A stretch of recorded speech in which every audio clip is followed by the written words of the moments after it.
Good evening. Thank you for joining us on ntTV Nightly News. I'm Chanel Young. And I'm Mauricio Ortiz-Segura. 3 people have been shot and multiple injured at a Ramadan celebration in West Philadelphia. The incident occurred around 2:30 this afternoon. Over 1,000 people were at the event and approximately 30 gunshots were fired. Philadelphia Police Commissioner Kevin Bethel said 5 people are in custody, including a 22 and 15-year-old that were shot and taken to a nearby hospital by police responding to the scene. 5 guns have been recovered and investigators believe the shooting was unrelated to the event. This is all the info we have on this story, and we will keep you updated as more details are released.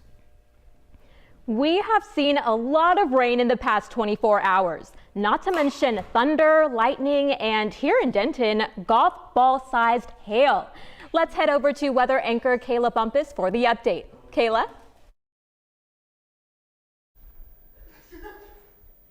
Thanks, Chanel. You are so right. My trusty umbrella got a workout as the rain came down, especially hard in the early afternoon. We've received over a quarter inch today. Overall, we've seen well over 2 inches in the past 24 hours. The weather here was certainly wet, but down in South Texas, it was worse. Reports in the Houston, Katy, and Beaumont Port Arthur area included tornadoes, high winds, and rain. In Katy, the National Weather Service reported an EF1 tornado early this morning that did serious damage to buildings. The same system hit Port Arthur, damaging a local church. That system turned deadly in other parts of the South, and Laura Aguirre has the latest. Floodwaters high enough to creep into fire trucks and submerge smaller vehicles. Savage overnight storms swept over parts of Texas, a number of towns suffering damage to homes, businesses, trees, and power lines. More than 400 people have been assisting with water rescues in and around Kirbyville, say local fire officials. Even some rescuers needed rescue. Sad to say, but we're stuck in the ditch. Torrential rain and high winds roared east along the Gulf Coast Wednesday, triggering dangerous flash floods and spawning multiple tornadoes. Parts of Texas and Louisiana are already under more than a foot of rain, with more expected at a rate of up to 3 inches an hour through the day. Multiple injuries, none major, were reported Wednesday afternoon after a suspected tornado touched down in Slidell, Louisiana, according to parish leaders there. The rain was all over the place. My car was shaking. Other vehicles wrecked. Power lines down. Worst case scenario that you could imagine. The National Weather Service says wind gusts up to 80 miles an hour are possible in several areas. In Mississippi, officials are warning residents in cities like Jackson to brace for potentially intense tornadoes there as the storms move through. Forecasters predict these dangerous conditions will move across Florida's panhandle and north along the East Coast and into the D.C. and Baltimore area Thursday. This might be the worst storm I've ever lived through. I'm Laura Aguirre reporting. Luckily, North Texas is beginning to see some better weather. Let's take a look. Right now, it is 60 degrees, feeling a little bit cooler at 57, with wind speeds all the way at 23 miles an hour, with lots of wind, as you can see. Tonight, it's going to cool down to 55, feeling a little chillier at 52, with wind speeds slowing down to 11 miles per hour, and we will see some clouds. Luckily, those will clear away to tomorrow, and we will see that sun around 66 degrees Fahrenheit, feeling the same, with wind speeds picking back up to 16 miles per hour. That's all I have for now. Be sure to stick around for this week's full weather. Thanks, Kayla. When you were a kid, did you ever find your Xbox controller dying until you just threw away those dead batteries in the trash? Well, turns out you should actually be recycling those batteries. And our Live Shot reporter Chris Cordova is here to tell us about a school that's helping do just that. Chris? Thanks, Mauricio. Earth Day is a couple of weeks away, which means now's a great time to consider helping the environment by recycling any of your old devices. A local high school here in Denton is partnering with the Pilot Knob Rotary Club to host an event where you can come recycle any device with a lithium-ion battery. As these batteries start to age, they can start to swell up and could catch fire if they aren't disposed of properly. These batteries are typically found in rechargeable devices such as phones, laptops, tablets, and even the batteries powering the camera used to shoot this now. If these devices are disposed of improperly, they could cause environmental pollution. If you have any devices you're looking to get rid of, be sure to bring it down to John H. Geyer High School this Saturday from 10 a.m. to 3 p.m. I'm going to check the rest of these camera batteries, make sure they aren't swelling. Back to you guys at the desk. Thanks, Chris. Lithium batteries aren't the only thing that can be recycled. When we come back, a bookstore in Denton is paving the way for sustainability. Also, Texas schools are changing from within, and AI could soon be implemented to assist in grading. More on that after the break. And now we return to Fabric of Passion. Oh, Hector, it will be so hard for us to part, but we must. But, my love, what did I do? I thought we were meant to be together forever. I am so disheartened to say that you're just not in style anymore. But you will be, to someone else, in a better place. You're gonna shred me? No. I'm donating you to one of the many clothing donation boxes available on campus. There is one in the Union by the Syndicate and one on Union Circle Drive. Oh, well, why didn't you just say so? I'm gonna be someone's new shirt. I thought you'd be more distressed. Oh, absolutely not. It was cramped in your closet anyways. Maybe you would like to be shredded after all.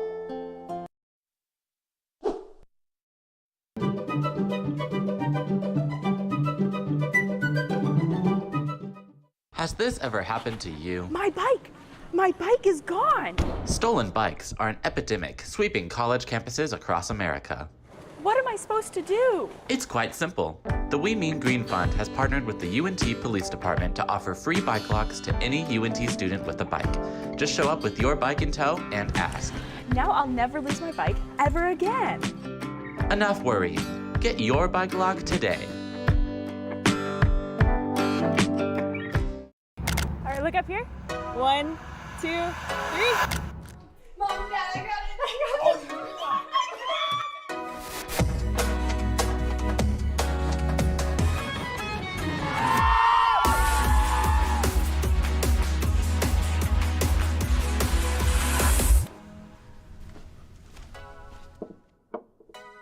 You're right, Mom. I have.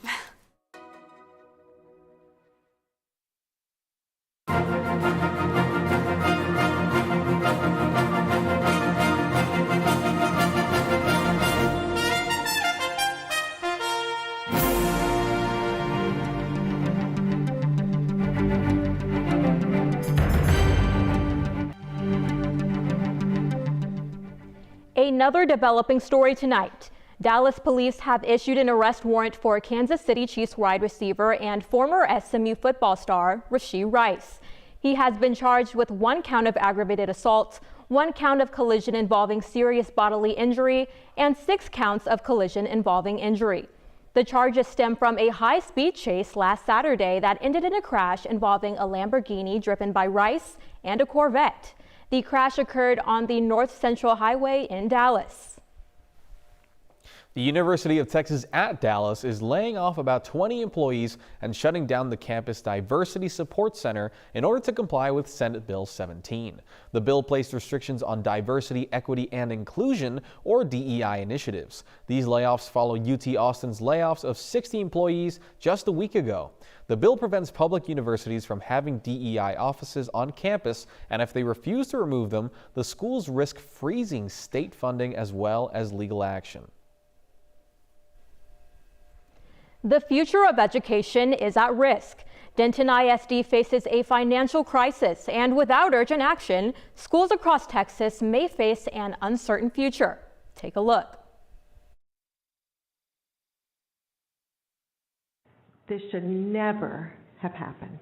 There is no reason in the world why we should be in this position. Our legislators let us down. It's a crisis discussed inside and outside of Denton ISD's board meeting held March 26. The district is on the brink, forced to make drastic cuts to survive. They have frozen 78 staff vacancies and delayed the opening of Fred Hill Elementary School in Little Elm, all in a desperate bid to balance the books. But why is this happening? We're not getting any more funding. The district points to a lack of additional funding from the state legislature, despite a $32.7 billion surplus. And if things don't change, school closures could become a reality. Schools across Texas have been struggling with budget constraints, exacerbated by inflation, the COVID-19 pandemic, and a teacher shortage. And with soaring utility costs on the horizon, the future looks bleak. Projected revenue for this school year is at $315.2 million, but projected expenses are at $333 million. It's the most challenging budget I think I've ever been involved with, of course. The impact is already being felt. It's possible that campuses with less than 400 students will be closed. Additionally, academic intervention programs are being reorganized, with resources being shifted to Title I schools. We did that to prioritize a campus such as Rivera, for example, will still have more support than a non-title campus, but it won't have the same level of support. We can no longer do more with less. It's a statement sent to all Denton ISD employees by the district superintendent. The mass email states that they are unable to provide immediate raises to teachers and staff. While Jamie Wilson assures them that the district is not under a hiring freeze, moving forward without additional reduction is unsustainable. It's a big reason why they will be reallocating existing positions to staff at Martinez Elementary School. With major projects and 5 campuses under construction, district leaders are working to shield students from the most severe impacts. However, without additional funding, they may be forced to make even more painful decisions in the days ahead. Reporting in Denton, Chanel Young. As dire as the situation may be, the district superintendent shared March 28th that Denton ISD is not under a hiring freeze. In fact, they will be hosting a teacher job fair at Denton High School from 9 to 11 a.m. this Saturday. However, Texas may also be paving the way for the future of education. ntTV's Jackson Berry shares how the state will incorporate cutting-edge technology into this week's Big Star exams. Thanks, Chanel. A lot of people are scared that AI is going to take our jobs in the future. But what if I told you that it's happening right now? This week, thousands of students around Texas will be taking the STAR exam, a staple of Texas education. But there's something different about the test this year. In 2023, the test was changed to include less multiple choice questions in favor of open-ended questions, where the students are required to write their answers in the form of a sentence. These written answers were graded by about 6,000 hired scorers each year, but that has changed. The Texas Education Agency, or TEA, is rolling out an AI scoring engine which replaces the need to hire human scorers. The TEA this year will now only hire 2,000 of the previous 6,000 scorers, saving the state education agency about $15 million per year. The only reason they still hire any humans at all is as a backup, just in case the AI system fails to work properly. With the grading of the STAR test changing, students are going to have to do a little more reading and studying. And a great place to do that is at Recycled Books. Our segment anchor, Giancarlo Lopez, has a story. Giancarlo? Thanks, Jackson. Located in Denton is a one-of-a-kind recycle outlet. If you're looking to expand your mind or maybe take a break from the everyday, pass through and look through their array of books or movies to pick up something new. Located on North Locust Street and East Oak Street stands an older building of one of Denton's lasting historic stores. Still standing since 1983, Recycled Books has brought recycled literature and media to its local residents, where anyone looking through their catalog can find new concepts to learn or mess with some retro media, such as their list of records and antique video games. You can also find old classic films that take a tug at your heartstrings. Being a family-owned business makes it a memorable store, keeping its title as a family-friendly store. Alex Severs, a manager at the store, states how much he likes working within the area and catering towards everyone that comes through looking for something new. The store has received high praise from many of the local residents. Still, Recycled Books makes an impact in its community after 20 years. Taking a look through the store definitely spikes the bookworm in me. I'll go back and take a look at their collector items and hopefully find an icon. Back to you guys at the desk. Thanks, Giancarlo. And I don't know if you were outside recently, Chanel, but man, that wind, I thought it was going to rip my hair off. Oh, me too. I know. I was a little bit worried about the rain today, but it seems to have cleared up, thankfully. But why don't we go over to our weather anchor, Kayla Bumpus, to see if the weather will repeat itself later on this week. Kayla?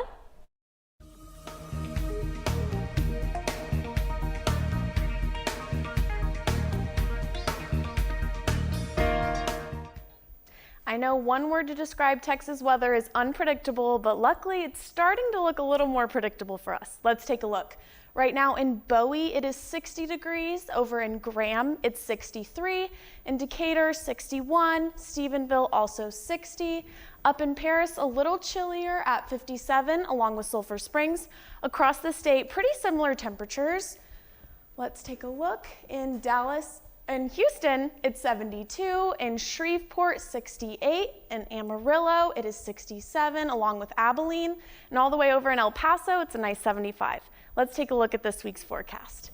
As you can see, we're starting off with that beautiful sun, a high of 72 and a low of 46 on Thursday. Friday, a high of 80, a low of 57. Saturday, we will begin to see some clouds, a high of 81, a low of 62.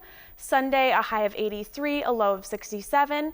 Monday, those clouds will take over with a high of 82, a low of 64, and a 24% chance of rain.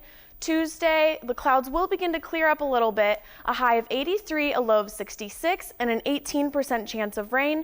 Wednesday, a high of 85, a low of 67, and 24% chance of rain. That's all I have for now. Back to you guys at the desk. Thanks, Kayla. 2 K-9 officers in Nevada are recovering from a dangerous encounter while on the job. The officers were working a search warrant at a home when they overdosed on drugs they were sniffing out. CNN's Shauna Khalifa has more on what the human officers jumped into action to save their fellow officers. This is the Narcan that was used. All of our officers are issued a dose of this. 2 Clark County School District police dogs are back on the job after they overdosed on illegal drugs during a search. Both of them tested positive for both THC and for opioids, which is what fentanyl is made out of. That's what we were really worried about. They also found PCP, cocaine. The K-9s Ace and Peppermint were working a search warrant at a home off school property, sniffing out drugs and weapons. During that search, he did alert on a couple of places. He actually had a really good hold on one specific place. So we knew that there was drugs that was present inside that house. But then they started acting strange. First Ace, then Peppermint. Ace was not acting right. He was just really tired. It seemed like he had run a long race. His tongue was hanging out. By the time that it took us to get upstairs, she was acting the same way. She was walking sideways, very quickness of breath. And she just was not acting right. The dogs were administered Narcan and rushed to an emergency vet just minutes away. Officer Patty says they were nervous about administering Narcan to a dog and called to confirm the decision with the vet. And that Narcan isn't specific to the dogs. The Narcan is the exact same Narcan we have for our officers or anybody else that might be overdosing. But it proved to be the right choice. By the time they reached the emergency clinic, both dogs were almost back to normal. Now they're back to sniffing out illegal items on the job and treats at home. She's like a child to me. She's part of my family. Ace and Peppermint joined the school district's police force academy last year, and they have finally proven that they do in fact have that dog in them. And when we come back, a local school district is facing changes within their athletic department. And later in the show, we'll take a trip to home base with our UNT softball team. Don't go anywhere. There's no harm in wanting to have fun while in college, but it's easy to lose track of how much you've had. Apps like Drink Control and Alkadroid can help keep track of your consumption and blood alcohol levels. If you or someone else does drink too much, the signs of alcohol poisoning are as follows: pale skin, vomiting, confusion, low body temperatures, irregular breathing, blacking out, and is hard to wake up or cannot be woken up. Dude, are you okay? Hey, what's wrong? Wake up. It's an exciting time of year, but it's important to be responsible. If you suspect someone is suffering from alcohol poisoning, get help immediately. You will not get in trouble for seeking help if you are underage. For more info and resources, go to UNT's Division of Student Affairs. Attention all UNT students, are you looking for a professional headshot? If so, mark your calendars for April 11th and 12th, where you can get a headshot by Isabel and myself. Whether you're updating your LinkedIn profile, building your portfolio, or just want a stunning photo, join us on April 11th from 3:30 to 9 p.m. and April 12th from 12 to 5:30 p.m. Located at the RTFP building in room 261, this event is free for all UNT students, and I repeat, free for all UNT students. Don't miss out on this once-in-a-lifetime opportunity to shine professionally. Get ready to put your best face forward. See you there!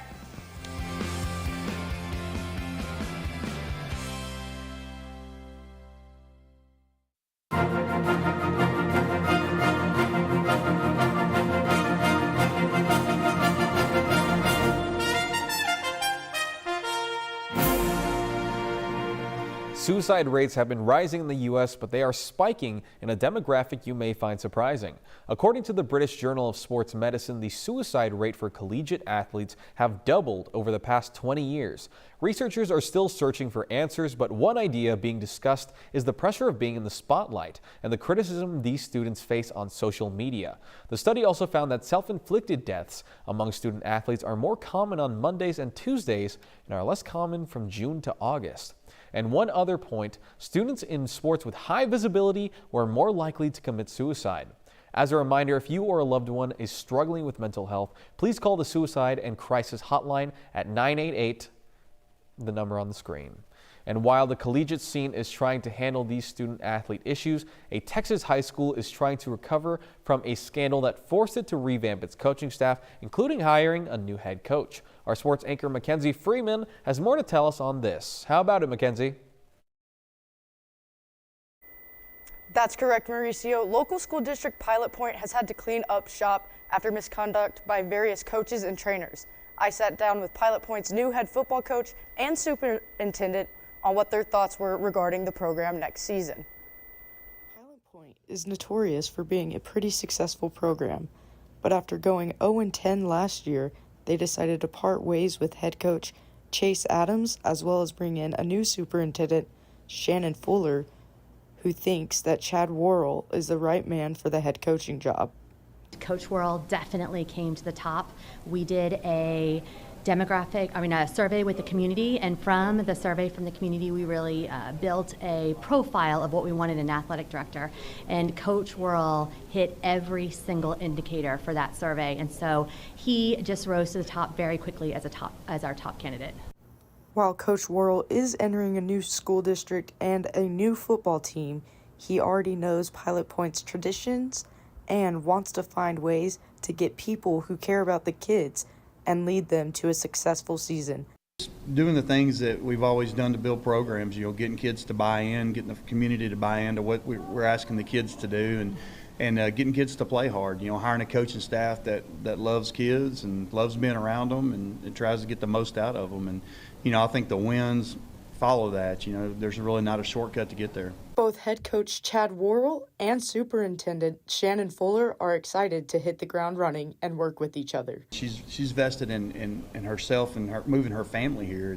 And so we're just going to be a team, work together and make sure we're on the same page, support each other. And obviously, my loyalty's with her, and because she's the superintendent hiring me. And I think that we, as long as we stay together and pull in the same direction, it's going to be a good thing. There's a great energy around him, and I think that with our collaboration around really wanting to make Pilot Point the best district that it can be for our students, staff, and community, we're going to work really hard to make sure that we hit on all levels for that. We certainly hope that Pilot Point can have a successful season next year with the coaching change. When we come back, we'll take a look at a team who has turned their program around this year. Willis Library, located at the University of North Texas.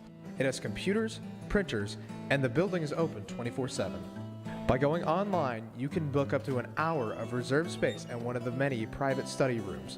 Many of them are equipped with whiteboards, a table, and a TV to hook up to your computer. Textbooks can be checked out for free with a student ID. They also have many of these in ebook forms. This is still a library, so always remember to be quiet and respectful of other surroundings, especially in certain places where talking is not allowed. For example, the 3rd and 4th floor are completely quiet. As you can see, Willis Library has many options for students, with it offering many media sources and staying open all the time.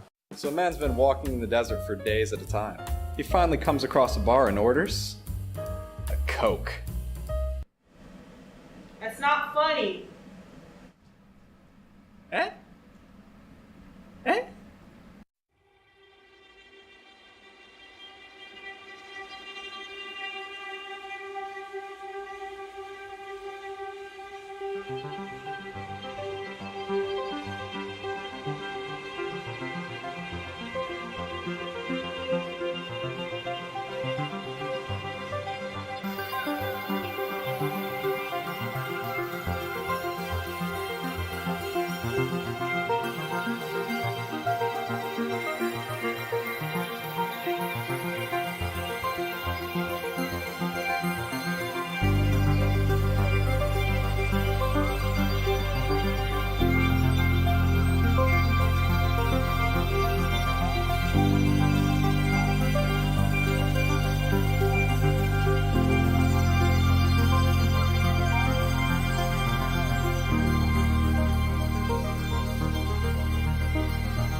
Special teams, special plays, special players. That's what the Mavs are right now.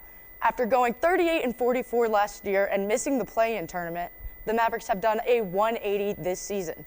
After last night's game, 130-104 win over the Hornets, the Mavericks have clinched a guaranteed playoff spot. Luka Doncic led the team with 39 points, 21 of which were in the first quarter, outscoring the entire Hornet squad. In the performance, he also grabbed 12 rebounds and 10 assists for his 77th triple-double of his career, which tied James Harden for 8th all-time. Daniel Gafford also had another stellar performance as he scored 26 points, going 12 of 12 from the field. The Mavericks will more than likely end up as the 5th seed as Phoenix lost to the Clippers last night.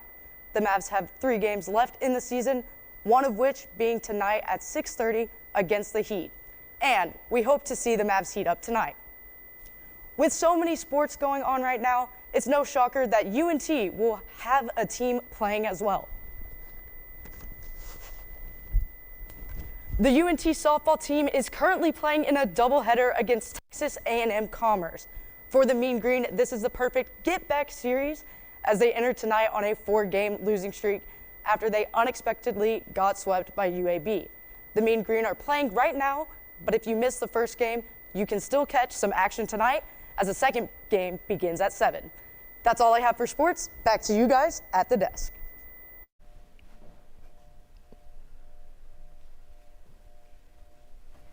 And well, thanks, Mackenzie. Man, is that rain? I don't know. Is it raining outside? It looks a little cloudy. I kind of forgot what Caleb Bumpus, the weather anchor, said, but seriously, Texas weather is so unpredictable, who knows? Exactly. Go back and watch the weather as well. That's probably important. We should probably do that. Yeah. Yeah. Thanks for watching ntTV Nightly News. Join us again tomorrow at noon and tomorrow evening at 6 here on North Texas Television.